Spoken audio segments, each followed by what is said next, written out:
আসসালামু আলাইকুম রহমতুল্লাহ। প্রিয় শিক্ষার্থী, কেমন আছো তোমরা? আশা করি ভালো আছো। জেনিথ ম্যাথ স্টাডির পক্ষ থেকে তোমাদেরকে স্বাগত জানাচ্ছি। প্রিয় শিক্ষার্থী, প্রতি শুক্রবারের মতো আজও রাত্রি ঠিক 9টার সময় তোমাদের মাঝে উপস্থিত হয়েছি আমার ইউটিউব চ্যানেল কমিউনিটিতে এমসিকিউ প্রশ্ন নিয়ে। তো আশা করি তোমরা আমার সাথে থাকবা এবং আমি নিয়মিত এই কমিউনিটি পোলের বহু নির্বাচনীগুলো চালিয়ে যেতে চাই। প্রিয় শিক্ষার্থী, তোমরা যারা এসএসসি পরীক্ষা দেবা তোমাদের জন্য এগুলো খুবই ইম্পর্টেন্ট, কেননা এখানে খুব সুন্দরভাবে পরীক্ষা দেওয়া যায়। এই পরীক্ষা দিলে এগুলো তোমরা নিজেকে যাচাই করতে পারো, কেননা ওখানে আবার অনেকগুলো ভুল উত্তর থাকে। সেই ভুল উত্তর থেকে তোমরা নিজেকে সংশোধন করে নিতে পারবা।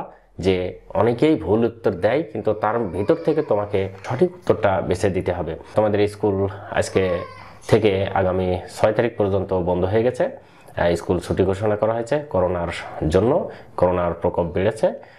প্রিয় শিক্ষার্থী, আগামী দিন থেকে স্কুল আবার আশা করি নিয়মিত শুরু হবে। আর যে কয়দিন স্কুল শুরু না হচ্ছে সেই কয়দিন আমি তোমাদের নিয়মিত ক্লাস নেব আমার জেনিথ ম্যাথ স্টাডি চ্যানেলে, আমার জেনিথ ম্যাথ স্টাডি ফেসবুক পেজে এবং ফেসবুক গ্রুপে। এই 3টা জায়গায় আমি নিয়মিত ক্লাস নেব, তোমাদের দেখার আমন্ত্রণ রইল। তোমরা যারা আমার জেনিথ ম্যাথ স্টাডি চ্যানেলটি এখনো সাবস্ক্রাইব করনি, সাবস্ক্রাইব করে বেল বাটন অন করে দিয়ে লাইক কমেন্ট শেয়ার করবা, যাতে পরবর্তীতে আমি এই জাতীয় কন্টেন্ট দিলে তোমরা পেয়ে যেতে পারো। তো চলো আজকের মতো আমরা আমাদের নতুন যে ইউটিউব কমিউনিটি পোলের যে এমসিকিউ সেগুলো নিয়ে আলোচনা করি। তার আগে তোমাদেরকে বলবো যে আমি প্রতিদিন রাত্রি 9টার সময় যে ক্লাসগুলো নিয়ে থাকি তার রুটিনটা একটু দেখাই দেবো। ওকে, এটি হচ্ছে আমার সেই রুটিন। এই রুটিনে খেয়াল করো যে zenith math study class routine 2022 live class.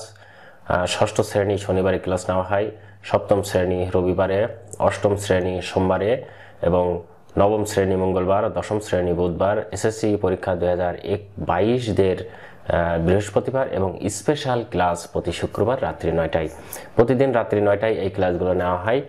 তোমাদের শ্রেণী ওয়াইজ ক্লাসগুলো দেখার আমন্ত্রণ রইল। আমি ইতিমধ্যে শুরু করেছি একদম ক্লাসের প্রথম থেকে শুরু করে, মানে প্রথম অধ্যায় থেকে শুরু করে সকল অধ্যায়ের প্রশ্নের উত্তর দেওয়ার চেষ্টা করছি এবং অনুশীলনী ওয়াইজ সকল প্রস্তুতি, বীজগণিত, পাটিগণিত এবং জ্যামিতি ও পরিসংখ্যান সহ। আশা করি তোমাদের খুবই ভালো লাগবে। এবং তো চলো আমরা মূল আলোচনাতে চলে যাই। আমাদের যে প্রশ্ন সেটিতে আমরা এখান থেকে প্রথমে যাব হচ্ছে আমাদের ইউটিউব চ্যানেল কমিউনিটিতে ক্লিক করার সাথে সাথে এখানে দেখতে পাবা তোমরা যে আমার কমিউনিটিতে যত প্রকার পোস্ট দেওয়া আছে সেগুলো চলে আসলো। দেখো এই যেখানে আছে সবচেয়ে ছোট মৌলিক সংখ্যা কোনটি। ওকে, খেয়াল রাখতে হবে এখানে যে এই প্রশ্নগুলো খুবই মজার। এবং আরও একটা জিনিস খেয়াল রাখতে হবে যে দেখো এখানে অনেকেই প্রশ্নর উত্তর দেয়, কিন্তু উত্তর আবার অনেকগুলো ভুল দিয়ে থাকে। এই ভুল উত্তরগুলো যেভাবে দিয়ে থাকে তার ভিতর থেকে তোমাকে সঠিক উত্তরটা দিতে হবে। এবং সেই উত্তরগুলো তোমরা কোথায় পাবা? অনেকদিন আমি এই কমেন্টসে দিয়ে থাকি, আবার এই প্রতি শুক্রবারে যে প্রশ্নগুলোর উত্তর দিয়ে থাকি তার মধ্যে থেকে তোমরা পেয়ে যেতে পারো। তার মানে এই প্রশ্নের উত্তরগুলো তোমাদের কত পার্সেন্ট সত্য হয়েছে, কত পার্সেন্ট মিথ্যে হয়েছে, সেটি আমার এই প্রতি শুক্রবার রাত্রি 9টার সময় যে আমি আলোচনা করে থাকি এগুলো এর ভিতর থেকে পেয়ে যাবা। ওকে, তো এখন আমরা প্রশ্নের উত্তরে চলে যাচ্ছি। আমাদের প্রথম যে প্রশ্নটি আছে সেটি হচ্ছে সবচেয়ে ছোট মৌলিক সংখ্যা কোনটি। আমরা জানি সবচেয়ে ছোট মৌলিক সংখ্যা হচ্ছে 2। ওকে, এই 2 থেকে শুরু হয় মৌলিক সংখ্যা, 0 থেকে তো অবশ্যই না, আর 1 মৌলিকও নয় যৌগিকও নয়, এটা একটা আলাদা সংখ্যা। ওকে, তাহলে এটা বুঝলাম যে এটা আর নতুন করে ক্যালকুলেশন করার প্রয়োজন নেই।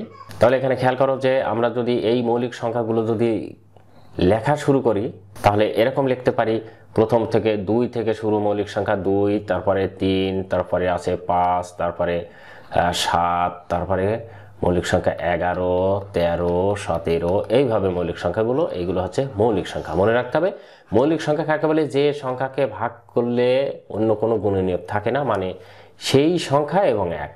ওকে, তার মানে এখানে একটা কি আমার এখানে বলছে সবচেয়ে ছোট মৌলিক সংখ্যাটা কি? এখানে সবচেয়ে মৌলিক সংখ্যাটা হচ্ছে 2। এই 2কে দেখো কোনো সংখ্যা দ্বারা ভাগ করা যায় না, একে 1 দ্বারা ভাগ করা যায় এবং 2 দ্বারা ভাগ করা যায়। তার মানে কোনো সংখ্যাকে যদি ওই সংখ্যা এবং 1 দ্বারা ভাগ করা যায় সেটাই মৌলিক সংখ্যা, আর অন্য কোনো সংখ্যা দ্বারা ভাগ করা যায় না। ওকে, এবারে পরবর্তীতে প্রশ্ন দেখো, চলকের মান কেমন?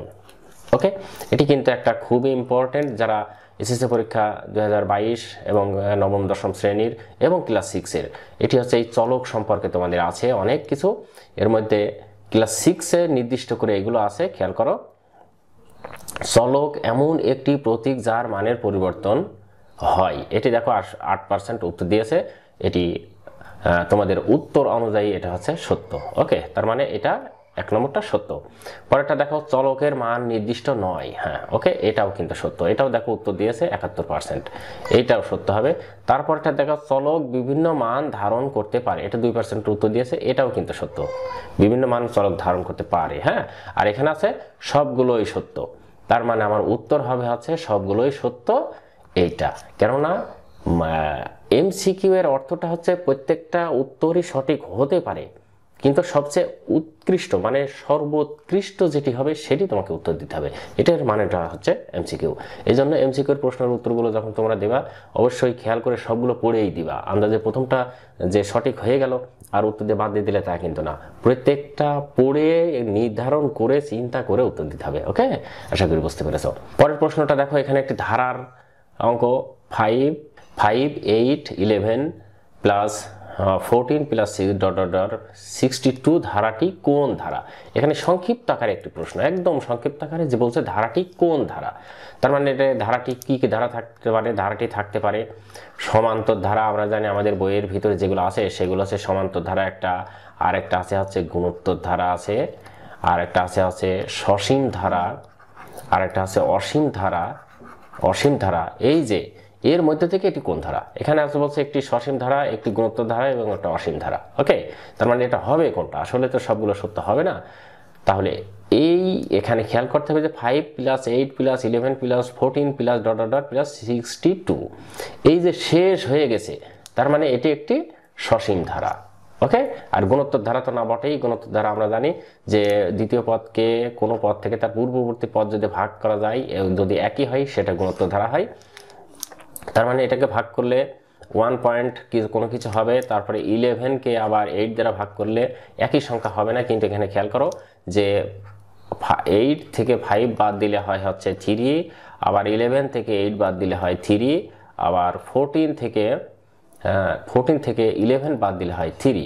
এই যে এই মানগুলো কিন্তু সত্য হতে পারে, তার মানে এটি একটি সমান্তর ধারা। হ্যাঁ, সমান্তর ধারা, কিন্তু সমান্তর ধারা যেহেতু এখানে অপশন নেই সেজন্য এটা হবে না, এই জন্য এটা উত্তর হবে হচ্ছে সসীম ধারা। তার মানে এটি ধারাটি শেষ। ওকে, আশা করি বুঝতে পেরেছো। এবারে দেখো একটি প্রশ্ন এখানে দেওয়া আছে, এ গুণ বি সমান বি গুণ এ একটি গুণের বিধি। এটি গুণের কোন বিধি? এই বিধিটার কথা শুধু বলা হয়েছে যে এই বিধিটা কি। এখানে বিধি দেওয়া আছে একটি বিনিময় বিধি, একটি সংযোগ, একটি সূচক, একটি বন্টন। হ্যাঁ, এইটা হচ্ছে একটা খেয়াল করো, এ অ্যাস্টেরিক মানে এ গুণ বি সমান বি গুণ এ। তার মানে কি এর জায়গায় দেখো খেয়াল করো, এর জায়গায় বি গেছে এবং বির জায়গায় এ গেছে, তার মানে এটা বিনিময় করেছে, অর্থাৎ এটা বিনিময় বিধি। ওকে, আশা করি বুঝতে পেরেছো। তারপরে একটা খেয়াল করো, যেখানে 8 নম্বর একটা অঙ্ক বলছে যে 8 এর সাথে কত যোগ করলে যোগফল পূর্ণবর্গ সংখ্যা হবে। আমরা জানি ওই সংখ্যাগুলো পূর্ণবর্গ সংখ্যা হয় যেগুলো রুট করলে মানে রুট হয় সম্পূর্ণ, যেমন এবং ওই সংখ্যা গুণ করলে, যেমন একটি সংখ্যা কি 2 গুণ 2 সমান 4, 4 একটি পূর্ণবর্গ সংখ্যা। 3 গুণ 3 সমান 3 × 9 একটি পূর্ণবর্গ সংখ্যা।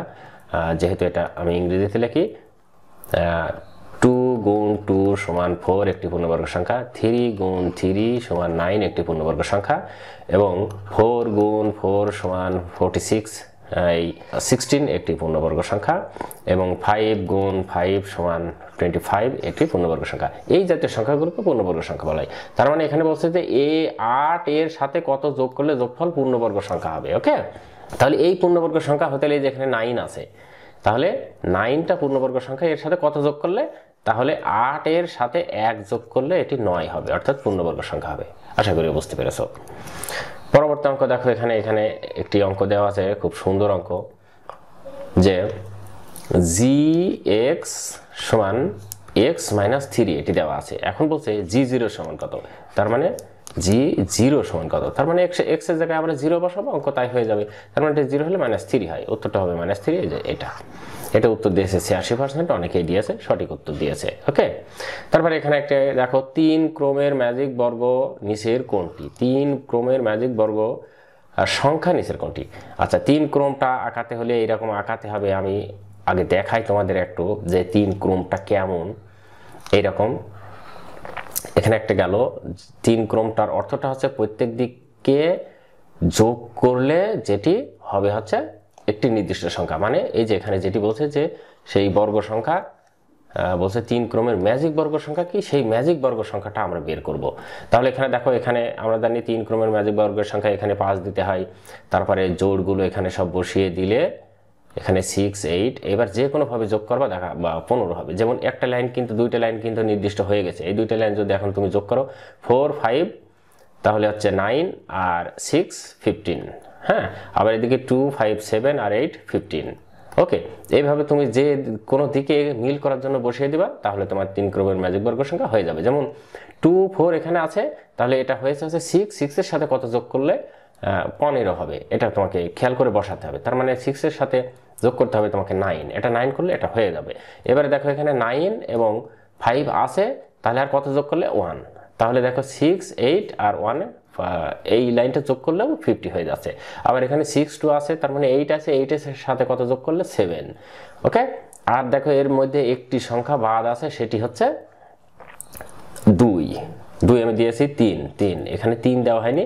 এবারে দেখো এটি একটি ম্যাজিক বর্গ সংখ্যা হয়ে গেল। ওকে, তার মানে এখানে বলতে 3 ক্রমের ম্যাজিক বর্গ সংখ্যা কোনটি, আমরা জানি সবগুলো যোগ করলে এদিকে এদিকে এদিকে এদিকে সব যোগ করলে যখন একই রকম হচ্ছে সেটাই হচ্ছে ম্যাজিক বর্গ সংখ্যা, আর যোগ করলে কত হচ্ছে 15, এই 15টাই হচ্ছে ম্যাজিক বর্গ সংখ্যা। তার মানে আমাদের উত্তর 79% যে 90% যে দিয়েছে সেটা হচ্ছে সত্য। ওকে প্রিয় শিক্ষার্থী, আশা করি এইটি বুঝতে পেরেছো। এখানে দেখো আরেকটা অঙ্ক দেওয়া আছে fx, খেয়াল করো যে fx সমান x প্লাস 1 দেওয়া আছে। এখন f2 সমান কত? ওকে, f2 সমান, তার মানে এই যে এখানে 2 প্লাস 1 সমান 3, এটি উত্তর। তার মানে এই যে এটি হচ্ছে 3, এটা হচ্ছে উত্তর হবে। আশা করি বুঝতে পেরেছো। ওকে প্রিয় শিক্ষার্থী, আশা করি আমার আলোচনাগুলো বুঝতে পেরেছো। আজকের মতো আলোচনা আমি এখানে শেষ করলাম।